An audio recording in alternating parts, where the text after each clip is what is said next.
Peraturan Kementerian Pendidikan yang baru terkesan lebih lembek terhadap pelaku kekerasan dan perundungan.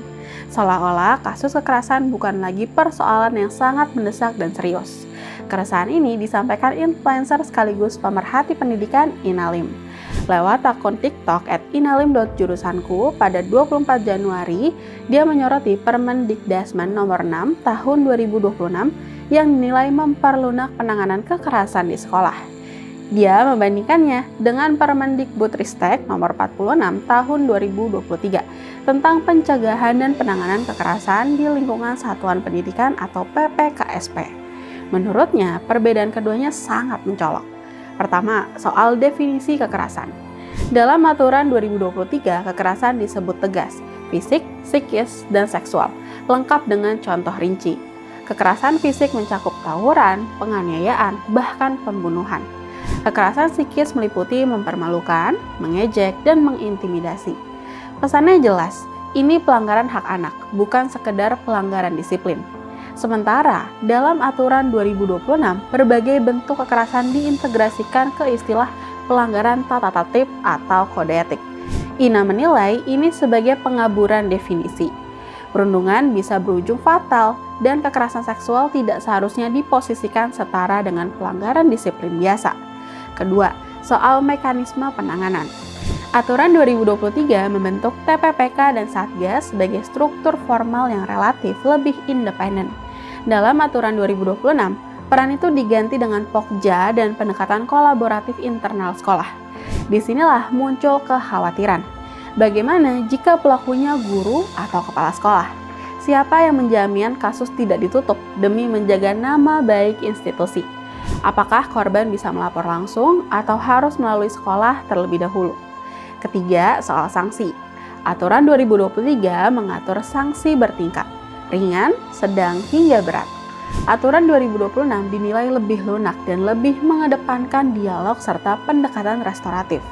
Padahal tanpa standar nasional yang tegas, pendekatan restoratif bisa berubah menjadi impunitas.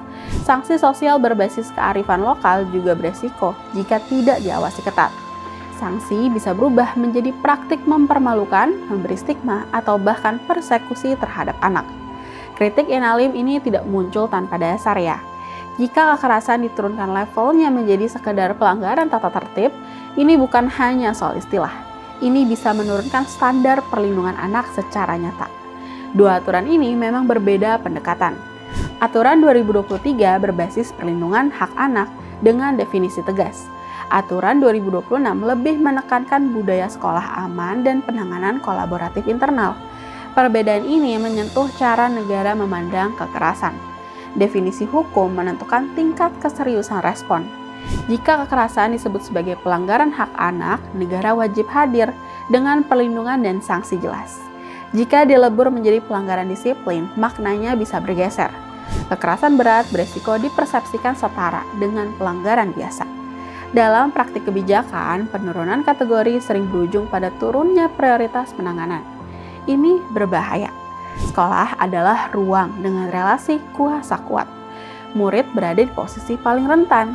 Jika mekanisme terlalu internal, konflik kepentingan sulit dihindari. Tanpa jalur pelaporan yang jelas dan independen, resiko kasus ditutup bukan hal mustahil. Sistem seperti ini bisa menciptakan impunitas terselubung. Sementara itu, data menunjukkan kasusnya masif.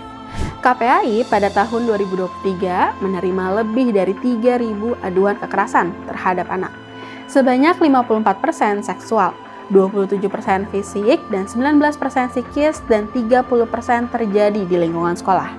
JPPI pada tahun 2024 mencatat 573 kasus di sekolah dan lembaga pendidikan keagamaan.